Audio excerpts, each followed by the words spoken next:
కుప్పంలో దారుణం చోటు చేసుకుంది. అప్పు చేసిన భర్త గ్రామం నుండి వెళ్ళిపోయాడు.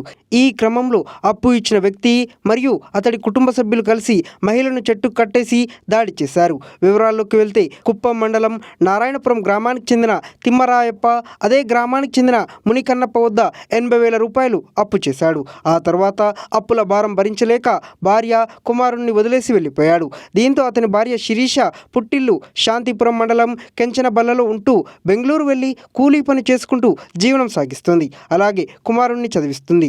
అయితే సోమవారం కుమారుడి టీసీ కోసం శిరీష నారాయణపురం పాఠశాలకు వెళ్లారు. ఇదే సమయంలో మునికన్నప్ప, అతడి భార్య మునెమ్మ, కుమారుడు రాజా, కోడలు జగదీశ్వరి శిరీషను పట్టుకొని భర్త తీసుకున్న అప్పును చెల్లించాలని బెదిరించారు. అంతటితో ఆగకుండా శిరీషను చెట్టుకు కట్టేసి దాడికి యత్నించారు. స్థానికుల ద్వారా సమాచారం అందుకున్న పోలీసులు ఘటనా స్థలికి చేరుకొని శిరీషను విడిపించారు. కాగా తల్లిని చెట్టుకు కట్టేసి దాడి చేస్తున్న సమయంలో చిన్న పిల్లాడు అయిన కుమారుడు రోదించడం అందరినీ కదిలించింది.